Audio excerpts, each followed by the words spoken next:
Programa Por Dentro da Sustentabilidade, com Margarete Aragão.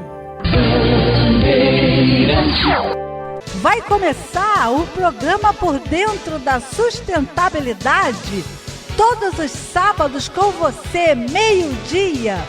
Céu, sal, sul, sol, sábado.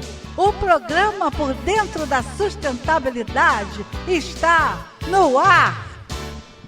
Boa tarde, ouvintes do programa Por Dentro da Sustentabilidade. Mais um sábado juntos e hoje com um tema muito especial. Nós vamos conversar sobre gestão empresarial e sustentabilidade na Eletrobras. Está conosco aqui na linha para conversar conosco na entrevista de hoje o Dr. Luiz Augusto Figueira. Ele é diretor de gestão e sustentabilidade da Eletrobras. Muito boa tarde, Dr. Luiz Augusto. Boa tarde, Margarete. É um prazer estar aqui com vocês e para conversar um pouquinho sobre gestão, sustentabilidade e as ações que nós estamos fazendo. É isso aí. E você, ouvinte, fique bem ligado, porque as informações que o doutor Luiz Augusto vai nos apresentar servirá também para os nossos trabalhos, os nossos discernimentos na área de educação ambiental. Nós vamos falar de gestão empresarial, vamos falar de sustentabilidade e também um pouco de educação ambiental. Mas antes, vamos passar o recadinho de quem está acompanhando o nosso case, o nosso trabalho na área investigativa, na área que diz respeito às novas tecnologias e, infelizmente, os crimes da área tecnológica. E aqui nós vamos passar para vocês os acompanhamentos do nosso novo programa, o Investigação em Livre Expressão, que vai para a nossa Web TV. O Investigação em Livre Expressão é um programa que começou a partir do caso que nós estamos aqui abrindo um espaço, um quadro específico. Evidentemente, quem está acompanhando já está com as referências, mas quem está chegando agora se liga nessas informações. Sabe por quê? Porque os crimes na área de informática cresceram muito. Muitas pessoas sequer ouviram falar em Deep Web. E sustentabilidade e tecnologia andam juntas. Hoje, atualmente, nós estamos passando por uma revolução tecnológica e você tem que ficar informado. Então, o nosso case é a cientista social de uma instituição famosa aqui no Rio de Janeiro. Você sabe, foi sequestrada, foi colocada em cativeiro 6 vezes. Há uma média de 6 anos e até hoje esse caso não foi resolvido. Por quê? Porque a partir do momento que ela foi colocada em cativeiro e torturada, ela conseguiu descobrir por dedução e união de fatos, e ela conseguiu interpretar a possibilidade de haver uma organização que atua com crimes de informática no Rio de Janeiro e que possivelmente esta organização tenha vários braços. E ela conseguiu identificar 2 vertentes, 2 braços. Um na área de quê? Sabotagem científico-industrial, isso mesmo. O que significa isso? Sabotagem de remédios, sabotagem de vacinas, sabotagem de instituições, seja elas quais forem. E também uma outra linha que a tortura até hoje, que a persegue até hoje, porque ela está denunciando, ela já deu relatos aqui no nosso programa, que é uma linha onde pessoas desequilibradas usam recursos que são capazes de atingir o corpo, a parte interna do corpo humano, a parte interna do corpo humano, ou seja, coração, pulmão. É um absurdo, é inacreditável. Esse crime está sendo chamado de surreal e ele vai virar, sabe o quê? Um filme. Ele já vai virar um programa agora e ele vai virar um filme, porque o cidadão tem direito a saber o que acontece na área de tecnologia. E como é que ela soube disso? Como é que ela conseguiu deduzir? E como é que ela está sendo estruturada para apresentar esses relatos? Porque ela ouve eles conversando, eles colocaram ela em dessas centenas de recursos. Este recurso é possível que ela ouça a conversa e as articulações criminosas desta organização. Mas por quê? Por maldade.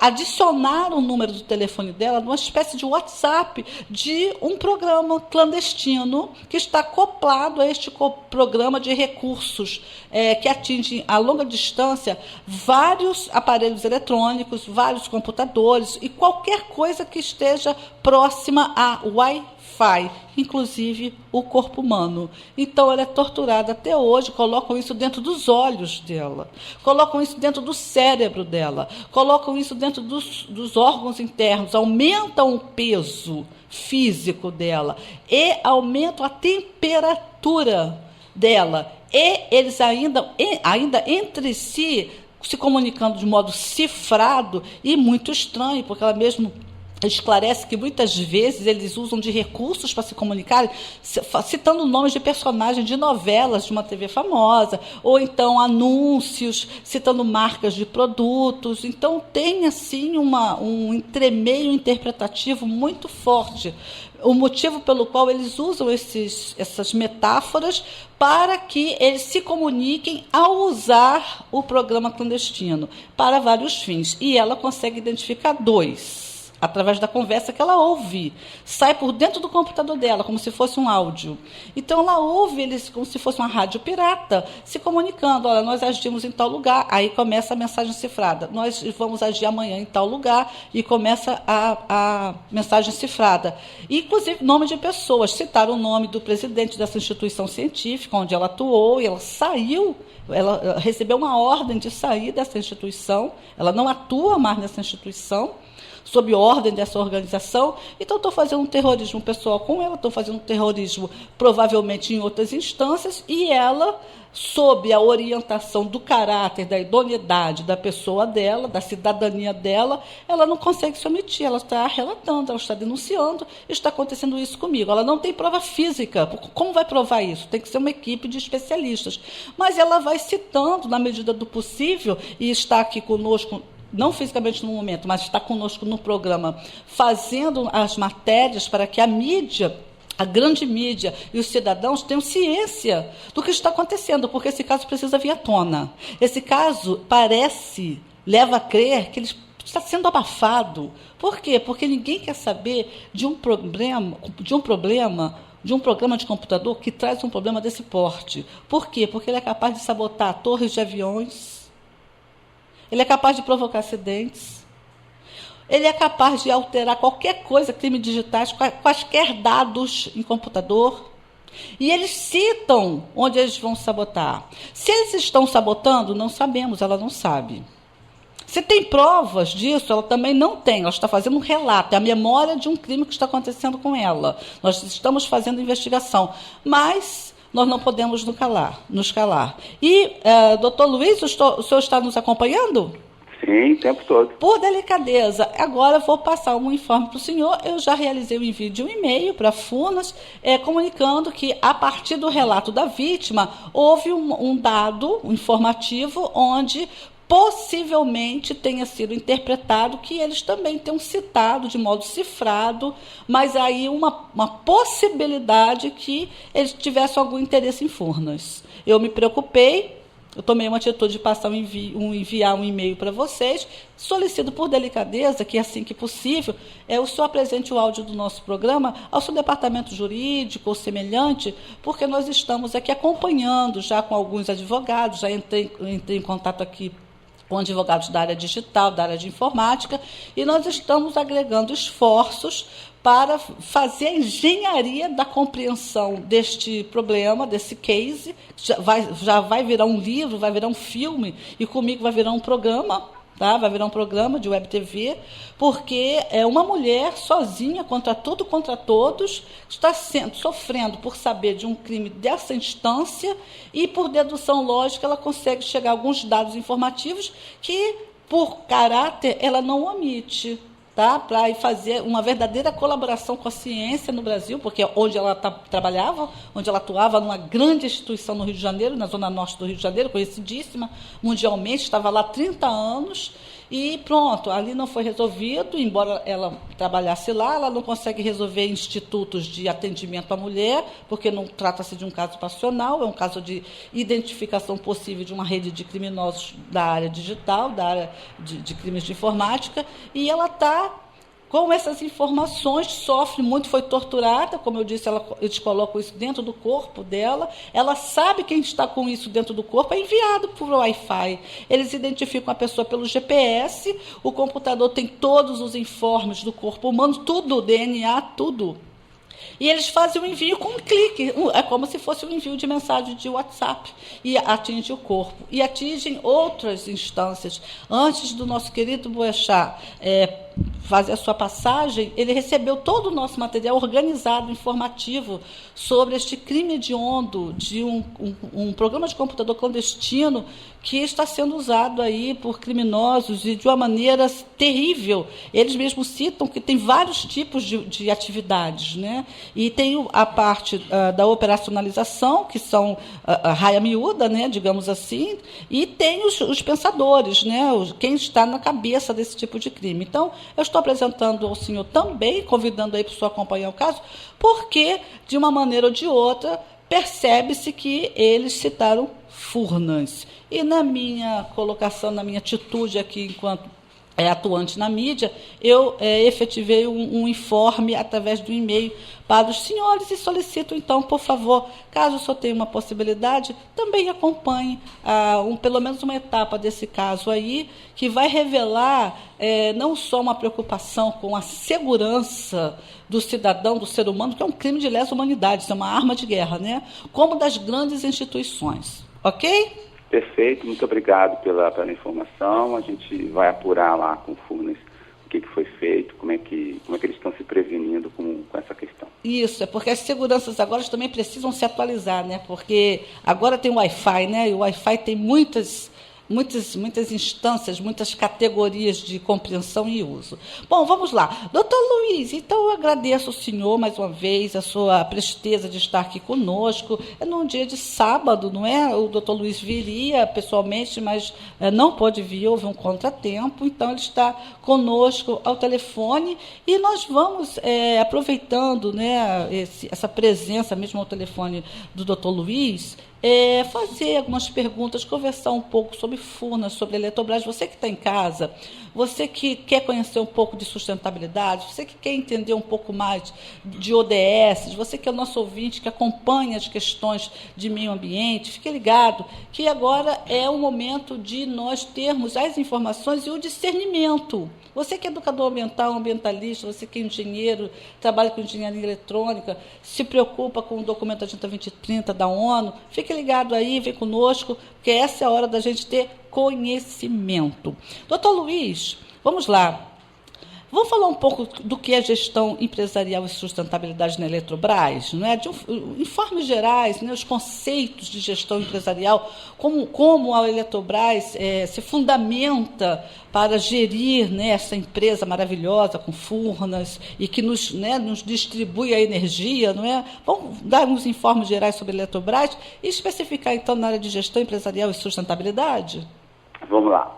Então, assim, o tema gestão empresarial é um tema bastante amplo, né? A gente poderia ficar aqui o programa inteiro só falando sobre gestão empresarial. É verdade. Mas, assim, genericamente, o que a gente pode falar é o seguinte: os sócios da companhia, né, os acionistas, no caso da Eletrobras, o acionista majoritário é a União, é o governo federal. Eles escolhem um conselho de administração, né, que são as pessoas que vão acompanhar o desenvolvimento da companhia, a gestão da companhia, e o conselho de administração escolhe a diretoria e, por sua vez, a gestão.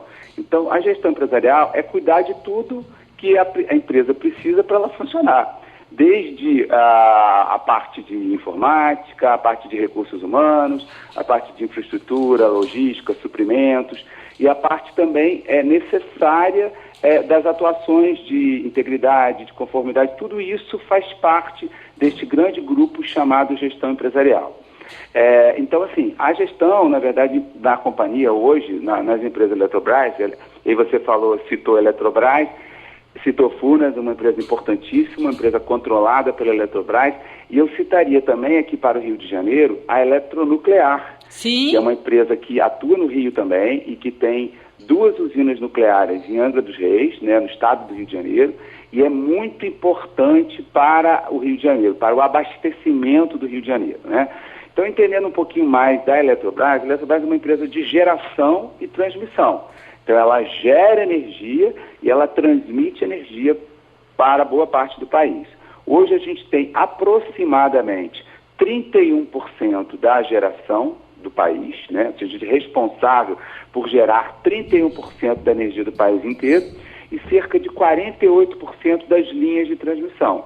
As nossas linhas de transmissão, elas estão acopladas ao que se chama de sistema interligado, que é um sistema que conecta várias redes de conexão no país inteiro, permitindo que a energia escoe para várias localidades. Então, por exemplo, nesse momento a gente está aqui usando energia elétrica, né? Sim. Você está aí no estúdio, eu estou aqui falando com você pelo celular, enfim, todos nós estamos usando energia elétrica e os nossos ouvintes estão aqui. A gente não pode estimar e precisar de onde vem essa energia. Pode ser que essa energia que está nos abastecendo agora, que foi distribuída pela Light aqui no Rio de Janeiro e pela Ampla no município de Niterói e no resto do Rio de Janeiro, ele pode ter vindo, por exemplo, da usina de Furnas que fica em Minas Gerais, pode ter vindo da usina de Itaipu, que vem lá do Paraná, de Foz do Iguaçu, ou pode ter vindo da usina da eletronuclear que fica aqui em Angra dos Reis. Então, quem faz esse despacho da energia elétrica é o operador nacional do sistema. Ele é que distribui isso. Então, a Eletrobras, como geradora, gera, ela tem uma parte dessas linhas para transmitir e cada estado tem uma distribuidora. No nosso caso, Rio de Janeiro, a nossa distribuidora é a Light, para a qual a Eletrobras e as outras geradoras vendem energia para que a Light distribua para os nossos consumidores finais e para nós aqui, ouvintes no geral. Então, assim, o papel da Eletrobras nesse processo todo é o trabalho de gerar e transmitir essa energia com segurança, confiabilidade, deixando a energia disponível para toda a população. Agora, onde é que a sustentabilidade entra nisso? Eu diria para você que sustentabilidade entra em tudo. Em todos esses processos de gestão, a gente fala um pouquinho de sustentabilidade. Desde o momento que a gente está gerando energia, quando na usina ou ali perto do entorno da usina você tem as populações, você tem o lago da usina, no caso da energia hidrelétrica, no caso da eólica você tem as pessoas que moram perto ali. Ali existe um cuidado com aquelas pessoas, existe uma atenção com aquelas comunidades, existe um preparo e toda uma negociação com aquelas pessoas ali quando você vai fazer a usina. E depois na operação também. Quando você está operando o negócio, é necessário isso. E aí a energia chega. Só que aí dentro da empresa você tem uma série de processos que precisa a sustentabilidade entrar também. Então, na questão da saúde dos trabalhadores que operam a usina, que operam as linhas de transmissão, você tem o corpo de empregados que tem todo um regramento que garante a eles direito dos trabalhos, questão de respeito aos direitos humanos, diversidade, gênero, uma série de tópicos que são relevantes para a gente. E mais ainda, quando a gente se relaciona com os terceiros, com os fornecedores, por exemplo, e os nossos parceiros comerciais, a gente preza toda esta forma de trabalhar sustentável. Ou seja, a questão de respeito às negociações, não há nenhum tipo, a gente não contrata nenhum tipo de empresa que tenha trabalho escravo, que desrespeita direitos humanos, que desrespeita a integridade, que faz negócios não limpos, não corretos. Então, todo esse arcabouço mental de pensar como é uma postura ética, a gente perpassa, né, para os nossos contatos, para os nossos parceiros comerciais e fornecedores. É isso aí. Então, a sustentabilidade, assim, ela é tudo isso ao mesmo tempo agora. Ou seja, é verdade. Em cada um dos atos que a gente está fazendo, a gente está pensando nisso. Então, por exemplo, quando eu estou fazendo uma compra para a companhia de copinhos, eu vou comprar copinho, mas eu não vou comprar copinho de plástico, porque eu sei que a tendência mundial é ter copinho de papel. Então eu compro para as pessoas, para servir água para os meus colaboradores e para os meus visitantes, copinhos de papel, descartáveis. Então eu tento usar todos esses conceitos, né? Eu e obviamente quando eu estou falando eu e a minha equipe inteira, esses conceitos nas relações que a gente tem comerciais, sociais, a gente procura usar isso em todo esse relacionamento, né? Então, acho que é um trabalho de sustentabilidade, eu costumo dizer que ela não é um fim, ela é uma trajetória. Porque a cada momento a gente tem uma questão nova para pensar, para abordar, como é que você vai lidar com isso, como é que você vai fazer isso, como é que você vai resolver isso. Então a gente não tem fim sobre isso. É verdade. E eu vou destacar aqui uma frase sua, se o senhor me permite. Claro. Sustentabilidade é uma trajetória. Você, ouvinte que está em casa, quer ouvir mais? Acesse a nossa web TV, www.programa por dentro da sustentabilidade.com. Vá lá em TV e rádio. E lá nós temos um botão, um clique. Você dá o clique e você ouve também o nosso programa pela nossa web TV. Se liga, passa o zap para os seus amigos, vizinhos, parentes, pessoal da escola, das universidades. Essa é a hora de você ficar por dentro da sustentabilidade. E nós vamos dar continuidade agora à entrevista com o Dr. Luiz Augusto, diretor de Gestão Empresarial e Sustentabilidade da Eletrobras, aproveitando esse gancho da sustentabilidade é uma trajetória e vendo como é que contextualiza essa trajetória, já puxando aí o nosso viés, né, da Agenda 2030, Dr. Luiz, é relativa aos ODS, né, Objetivo do Desenvolvimento Sustentável. O amigo ouvinte já sabe o que é, nós já conversamos muito, já fizemos várias entrevistas.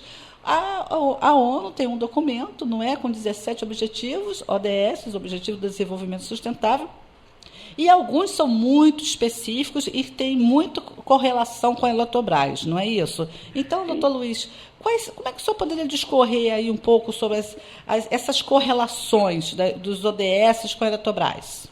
Ok. Bom, vamos repassar um pouquinho os ODS. Os ODS, assim, eu costumo dizer em vários eventos que eu participo e até para a minha equipe, que na minha visão os ODS talvez seja o maior programa de inclusão sustentável que a gente viu nos últimos anos, né? Sim. Foi um programa lançado, a Agenda 2030 foi lançada pela ONU, e ela, na verdade, não é um programa para apenas países, ela é para países, empresas, famílias e pessoas. Na verdade, ela é totalmente, você pode participar de tudo.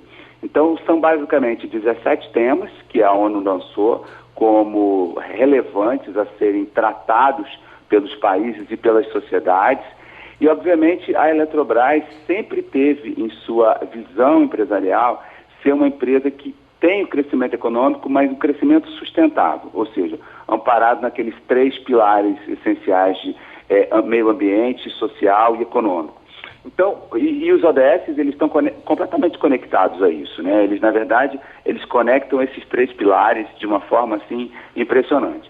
E a Eletrobras sempre teve isso na sua missão, visão, ela já participava do Pacto Global anteriormente, a gente já é participante do Pacto há muito tempo, a gente tem uma ligação muito forte com o Pacto Global, nós somos signatários do Pacto e a gente faz parte da Rede Brasil do Pacto Global. E a gente percebeu o seguinte, quando a gente começou a se engajar nos ODS, a gente descobriu uma coisa fundamental. Não dá para fazer tudo ao mesmo tempo. A gente tem que escolher e priorizar alguns ODS. Muito embora a gente tenha, digamos assim, frentes de atuação em todos eles. Então, a gente percebeu que a gente precisava priorizar. E a priorização disso, ela acontece por meio da alta cúpula da companhia, dos principais executivos, dos grandes, dos líderes da companhia, em termos de econômicos, financeiros, e os líderes de negócio. Se essas pessoas não estivessem engajadas nisso, não haveria uma priorização. Então, o que nós fizemos foi tentar, digamos assim, de uma forma simples, apresentar esses ODS para esses profissionais, para esses executivos, cerca de 80 executivos de todas as empresas que fazem parte do que a gente chama Grupo Eletrobras. Eles fizeram, por meio de uma metodologia específica, matemática, eles priorizaram esses ODS e a partir daí esses ODS começaram a ser, digamos assim, os nossos guias de trabalho, né? Ou seja, a partir daí a gente começou a trabalhar fortemente com esses ODS, usando eles como prioridade em todo o nosso direcionamento estratégico. A gente tem um plano de negócios que é atualizado, tem um plano estratégico de 10 anos e a gente tem um plano de negócio que é atualizado a cada ano. E esse ano ele revê os próximos 5. Então, a cada ano a gente apresenta esses 5 e apresenta especialmente o que a gente está fazendo com esses 5 ODS. O que a gente está usando desses 5 ODS. Vamos o que a gente está... Perdão, vamos falar um pouco de um desses ODS, objetivo 7, por favor? Vamos falar um deles. Por exemplo, acho que talvez o mais óbvio para a gente, né, é o ODS 7, Sim. Que é o relativo à energia limpa e renovável, né? Sim, que é a nossa área de atuação. Sim, né? Vamos falar um pouquinho para o pessoal que está em casa, só para eles entenderem, assim, não é? E fazendo os links, não é? Por que é chamada energia limpa? Vamos lá, a energia limpa é o seguinte, é o que provém de fontes de energia que não poluem. Por exemplo, quando a gente gera uma energia a partir de uma fonte hidráulica, você não tem produção de uma baixa emissão de carbono, de gases de efeito estufa, então você não polui o meio ambiente. Então, energia limpa, a gente tem dois conceitos que são importantes. Um é energia limpa e outro é energia renovável. Renovável é aquela que você usa o insumo da natureza, né? A água, o vento, o sol, e aquilo ali produz uma energia limpa, que não gera nenhum tipo de malefício para o meio ambiente, né? E outra que é energia renovável, né? Energia que você também usa esse, digamos assim, combustível natural, mas, na verdade, e não precisa ficar comprando mais. Por exemplo, quando você usa uma usina térmica que usa óleo, o óleo você tem que ter mais óleo para poder fabricar. Então ele não é uma coisa disponível na natureza. Assim, você tem que beneficiar. Da mesma forma o carvão. Então existe essa diferença entre energia limpa e renovável.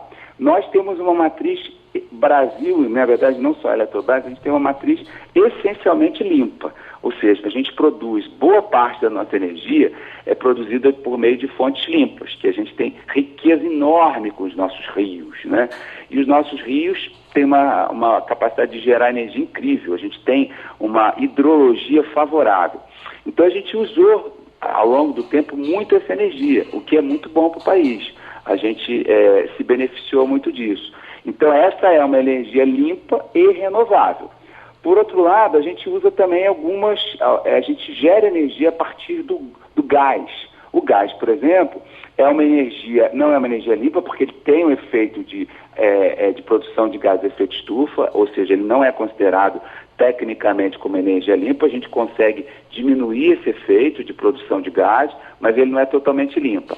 A nuclear, por exemplo, ela é limpa, mas ela não é renovável, porque ela é à base de urânio, que é um mineral. Então, o urânio é um bem da natureza que eu preciso estar sempre administrando, e é um bem finito, né? Então, assim, por isso que eu preciso estar sempre renovando. Então, assim, essa é uma questão muito importante, né? Energia limpa é um diferencial do país, né? A gente tem um grande mérito. Então, esse ODS 7 para a gente, que é a produção a geração de energia limpa e sustentável, né? É um ODS bastante relevante para a gente, talvez foi o ODS mais importante para a Eletrobras e priorizado pelos altos executivos, né? Que é energia limpa e disponível para a população. O outro ODS que também é muito importante para a gente, que a gente preza muito, que é o trabalho decente e o crescimento econômico, que é o ODS 8, que é toda essa nossa relação com os empregados e os terceiros. Então, assim, como empresa, eu tenho que gerar resultado para essas pessoas, eu tenho que agregar valor para essas pessoas, e essas pessoas se beneficiam do trabalho que a gente gera. E também para as pessoas que estão próximas à empresa, fornecedores, as famílias dos fornecedores. Então, a gente tem que prover trabalho justo, digno, e também um trabalho sustentável para essas pessoas, né? Condições de trabalho decentes, prevenir questões ligadas à segurança do trabalho, questões ligadas a direitos humanos. Todas essas questões são importantes também. Então é um ODS também bastante importante para a gente. Outro ODS que a Eletrobras se engajou demais, até por conta do seu direcionamento como empresa e também por conta do Acordo de Paris, é o ODS que está ligado a ações contra a mudança de clima. A mudança de clima é uma questão que preocupa o mundo inteiro, né? A gente vê milhões de campanhas aí no mundo inteiro. Então a Eletrobras, historicamente, ela tem uma baixa produção de gases de efeito estufa, porque ela usa para a sua indústria uma fonte limpa e renovável, que é a água, por exemplo. A gente tem boa parte da nossa matriz hidrelétrica relacionada com energias limpas. Então a gente produz muito pouco, mas ainda assim a gente se engajou numa campanha de evitar que produza mais. Como é que a gente pode diminuir isso? Fazendo algumas trocas pequenas, diminuindo o número de viagens, por exemplo. Toda vez que você viaja e toda vez que o avião decola, você está gerando mais gás, que é mais combustível que está sendo consumido. Redução de uso de energia elétrica no sentido de fazer eficiência energética. Então, você que está em casa, quando você economiza a luz, você está ajudando a prevenir os gases de efeito estufa, porque você está economizando energia. Quando você diminui o uso de combustíveis fósseis, como petróleo, como gás, como diesel, você está reduzindo essa produção. Então a gente começou a uma campanha interna, por meio das nossas redes e por meio dos nossos empregados, a redução desse tipo de consumo. Isso tudo digamos assim, apoia e ajuda isso. E a gente tem indicadores que monitoram como está esse desempenho, né? Eu convido a vocês todos a visitar o nosso site, né? www.eletrobras.com e visitar o nosso relatório anual e saber um pouquinho mais do trabalho que a gente tem feito com esses ODS. Esses ODS são direcionadores para toda a estratégia da empresa. Eu gostaria de ressaltar que essa metodologia dos ODS, você que ainda não conhece, acesse o Google, não é? E lá a página da ONU, e você vai ter essas informações, caso você ainda não tenha, por algum motivo, esteja chegando agora aqui no tema sustentabilidade, esteja começando a ouvir, acompanhar o nosso programa, não é? E também pode entrar em contato conosco aqui. Manda sua mensagem pelo WhatsApp, 21, Rio de Janeiro, 991-349124. E as informações que nós estamos obtendo agora, elas também estarão disponibilizadas posteriormente na nossa web TV. Informações pontuais a respeito dos ODS. E o doutor Luiz Augusto estava falando aqui sobre o objetivo 7, não é? O ODS 7, e o outro Sim. ODS do clima, é isso? Eu falei sobre o 7, o 8, que é o trabalho decente e crescimento econômico, né, que é muito importante, e também agora, por último, o 13, que é o ODS de ação contra a mudança global do clima, Sim, que é um ODS super importante, que tem um engajamento muito grande das empresas todas. Eu só gostaria, por delicadeza, de repetir e voltar um pouquinho para o nosso público acompanhar. O senhor citou aí o Tratado de Paris. Tá? E nós tivemos toda uma engenharia política recente, se sim, se não, se estaríamos, se não estaríamos, e estamos, enfim. O senhor poderia falar um pouquinho sobre o Tratado de Paris e um pouco sobre essas características das políticas atuais que afetam ou não afetam a estrutura da Eletrobras?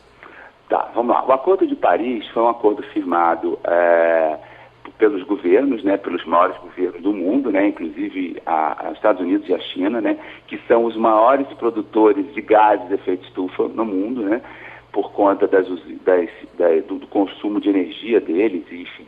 E eles assinaram um pacto, né, um acordo nesses países de reduzir a produção de gases de efeito estufa. E esse acordo é um acordo muito difícil de ser cumprido porque ele tem metas muito rigorosas. Então você vai requerer que várias indústrias se adaptem a esta nova tendência, esse pacto. É um acordo, é um pacto.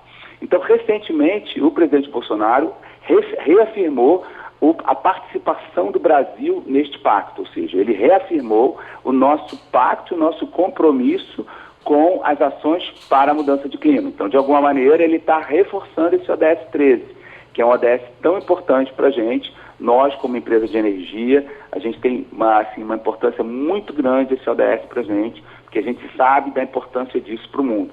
E aí eu queria explicar para vocês por que isso é importante, né? Como a gente começa a perceber, você que está nos ouvindo aí, que o clima mudou, que está mais quente, que está mais frio, isso tudo, você olhar, por exemplo, o jornal, você vai ver que na Europa está fazendo um calor de 45 graus, várias pessoas morrendo. Por que está tendo essa mudança? Lá eles estariam, nessa época do ano, de fato, no verão, mas por que isso está acontecendo? Isso tudo segundo os especialistas e os cientistas, efeito já dessa mudança climática, que é um aumento da temperatura da Terra como um todo. Então, esse aumento desequilibra esse ecossistema que a gente tem biológico, né, de chuvas, de temperaturas. Então, o que acontece?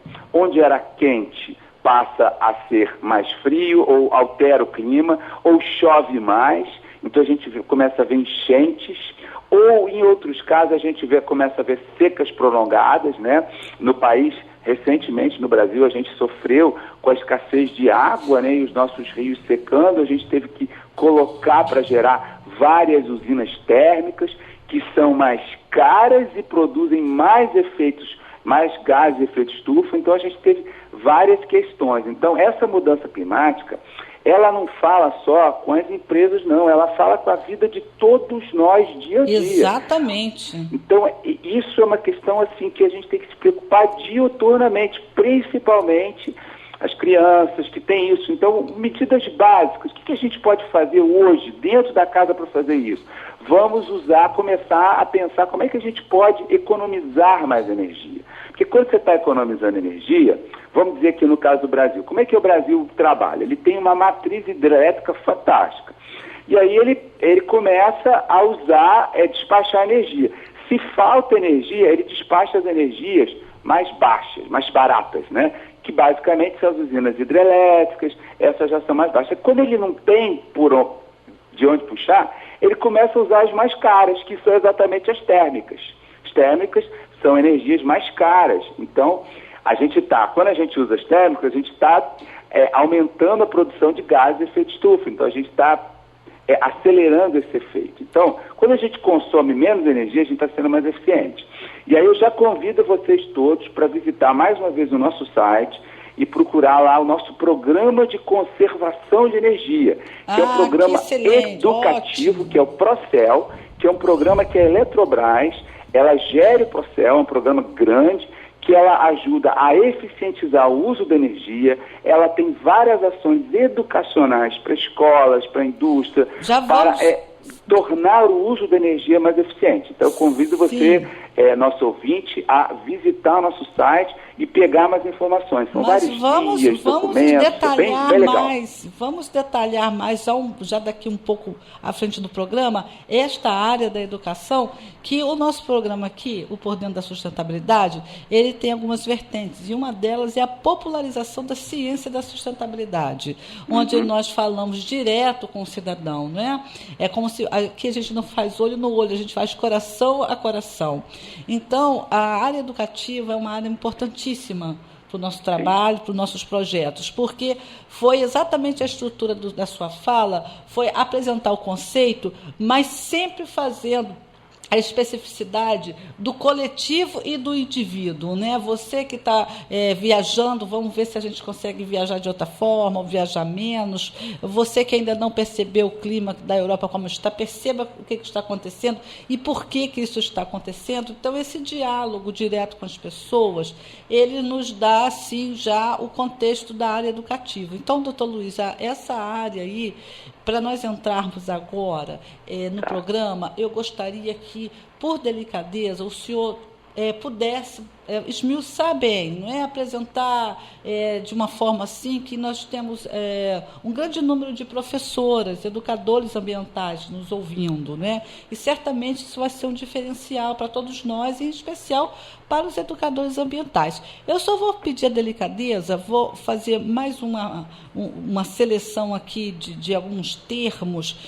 Um pouco mais atrás, o senhor falou que vocês estão aí já bem coadunados, talvez com o PNUD e também com a Rede Brasil do Pacto Global, é isso? Isso, exatamente. Como é que é isso? Como é que o educador que está em casa agora nos ouvindo, né, o estudante, o pesquisador, enfim, o jovem, a dona de casa, o que é esse pacto? O Pacto Global foi um pacto, uma proposta da ONU, né, que foi a Organização das Nações Unidas, de ações, digamos assim, sustentáveis também, para que as empresas e os países, que também, mais uma vez, não é um pacto apenas para empresas, para países também, para cidadãos, para, digamos assim, ficassem aderentes ao que eles chamam de mínimo necessário para você ser uma empresa sustentável, estar aderente ao pacto. Então você, na verdade, as empresas podem se associar ao pacto, se filiar ao pacto e se declarar, digamos assim, aderentes ao pacto. Foi o que nós fizemos como empresa, já há muitos anos a gente participa do pacto.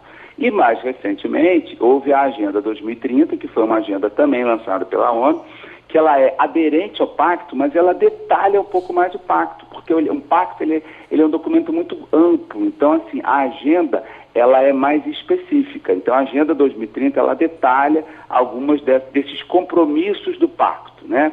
Então, o que é esse pacto? Por exemplo, ele dá algumas dogmas importantes. Olha, a empresa ou a sociedade ou o país tem que se comprometer a não ter trabalho escravo. Então, é uma coisa ampla. Então, isso aqui serve para todo mundo. Então, a gente é aderente a isso. A gente não compactua com isso. A gente não faz nenhum tipo de... Não contrata ninguém com trabalho escravo. A gente não tem nenhum tipo de... Não tem essa prática. Então, o pacto é amplo. Quando veio o ODS, ele vai e detalha mais claramente isso. O que ele quer dizer com isso? É uma metodologia, uma verdadeira didática. Didática, né? Os ODS, assim, eles vão no detalhe. E até para os nossos educadores, eu sugiro, né? Existem documentos no site da UNDP, né? Sim. Que é o da ONU, que detalham bastante os ODS, né? Ensinam. Até que, como você mesmo falou, se você botar no Google, rapidamente as pessoas vão conhecer todos os detalhes sobre o ODS. E tem aquela tabela colorida, aquele quadro colorido. Isso, exatamente. Agora, o setor educativo de vocês é um setor educativo muito amplo, muito rico, tem atendimento às escolas, não é isso? Na verdade, assim, a gente tem, vamos deixar claro, a gente tem a Universidade Corporativa da companhia, né? Sim. Que é uma universidade que tem como missão capacitar e dar competências aos seus empregados para lidar com o nosso business, né, com o nosso negócio. Então, a gente tem vários pilares dessa universidade tem corporativa. pós-graduação, é uma graduação? Como é que funciona? É basicamente pós-graduação, né? Então, a gente tem pós-graduação, cursos de mestrado, cursos de extensão, em áreas de negócio que a gente precisa que os nossos profissionais se especializem. Olha então, aí, boa informação. Educadores, pesquisadores. Isso, exatamente. Aí, por outro lado, a gente participa do programa Jovem Aprendiz, né? Que é um programa do governo. Então, anualmente, a gente traz profissionais novos, né? Pessoas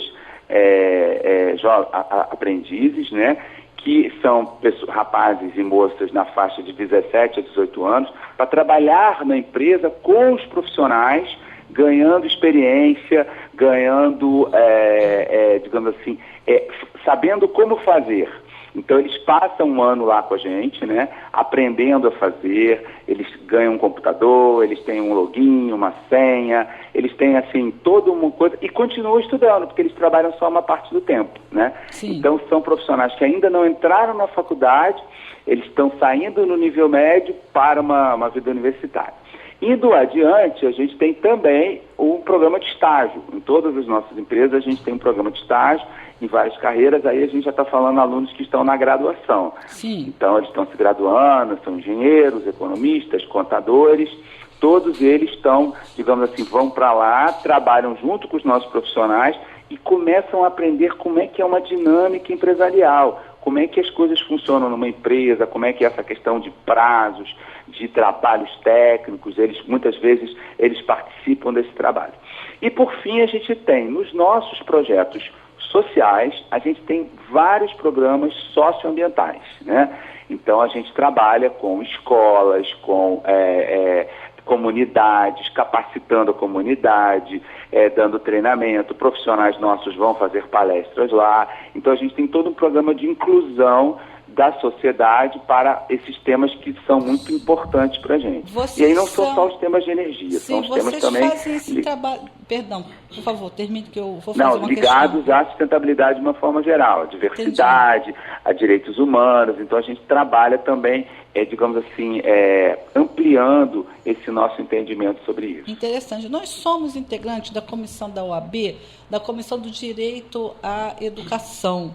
E aí você falou algumas coisas que me chamou muita atenção. Eu vou até convidar o senhor, a algum momento que tem agenda, a conhecer essa comissão e fazer talvez aí até um encontro, uma reunião, porque você citou aí em alguns momentos uma estrutura educativa, uma estrutura de sustentabilidade na perspectiva educativa, na perspectiva de projetos sociais, que nos é importantíssima, que sem ela, esse verdadeiro pilar de realização dos ODS, a Agenda 2030 não funcionaria. Uhum. Então, porque verdadeiramente a estrutura, né, a estrutura onde todos esses conceitos se realizam. Então, um deles você falou aí que são os projetos sociais e também falou da inclusão.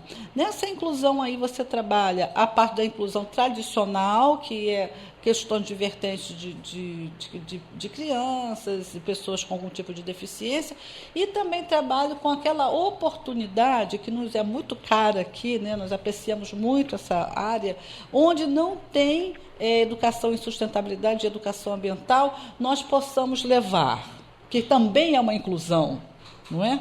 Também é uma inclusão, e às vezes é urbano, às vezes são escolas por aqui de estudantes, até já de ensino mais avançado, que sequer ouviram falar em Agenda 2030.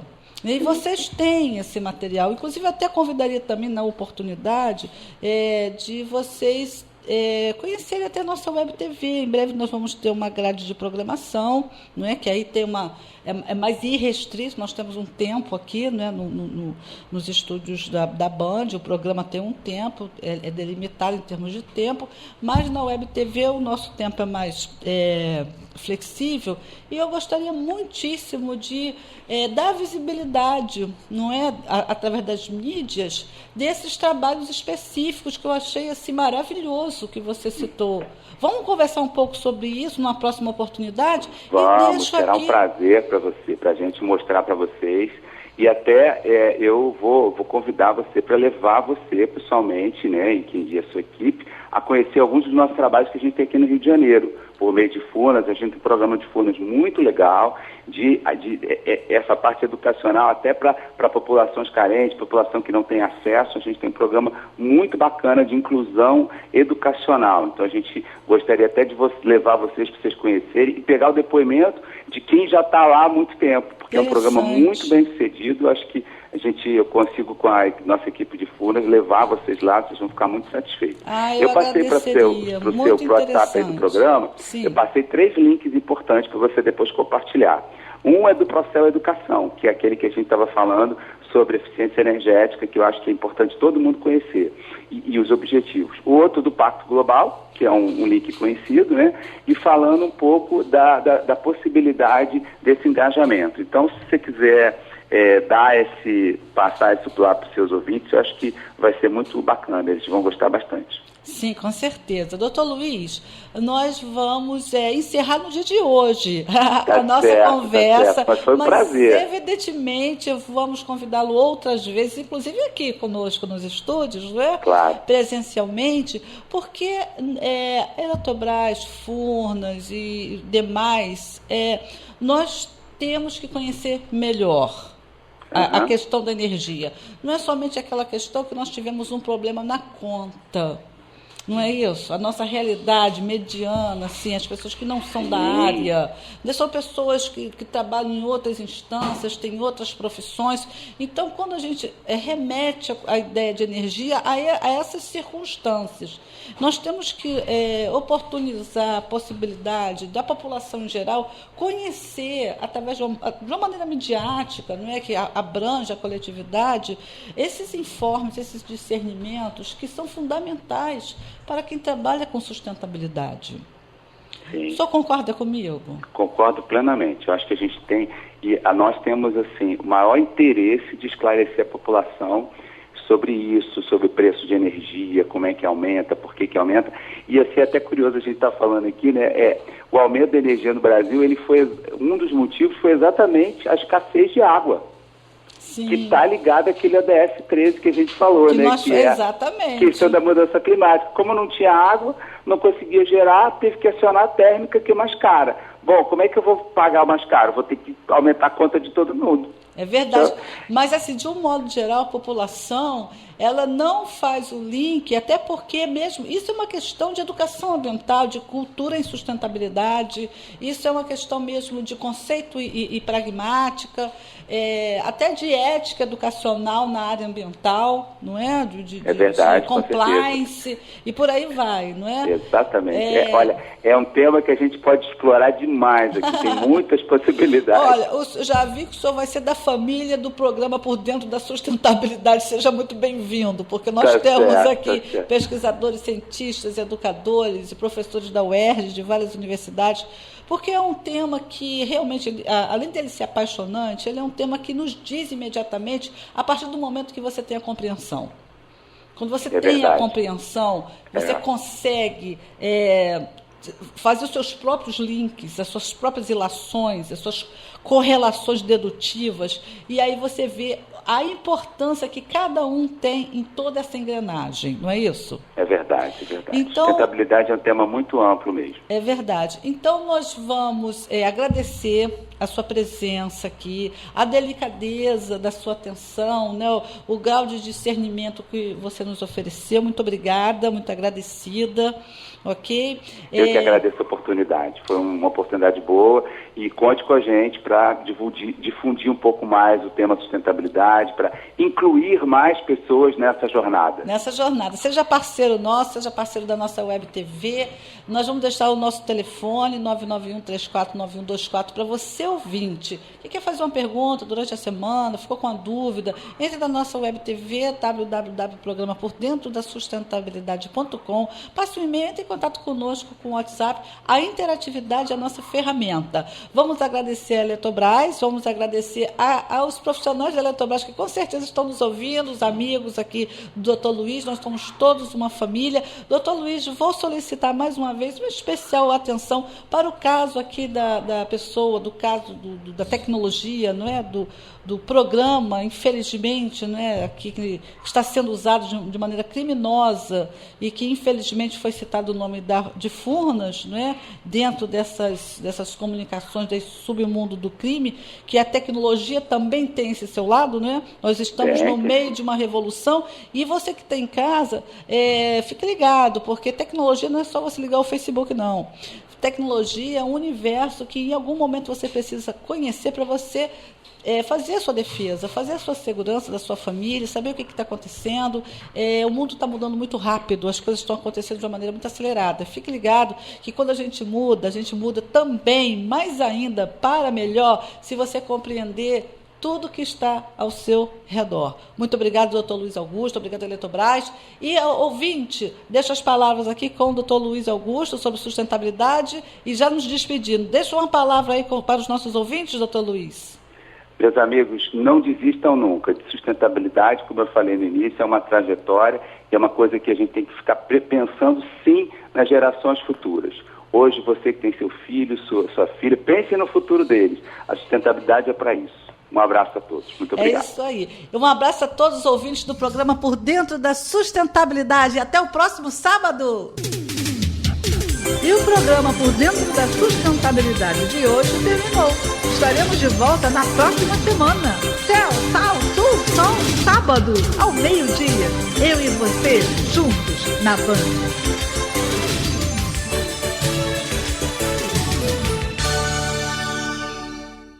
Olá, pessoal! Aqui quem fala é a professora Margarida. O novo programa da Band AM 1360, show da turma da Lila e da Lili. Proteção animal é todo domingo ao meio-dia. E nós te esperamos lá. Um beijinho!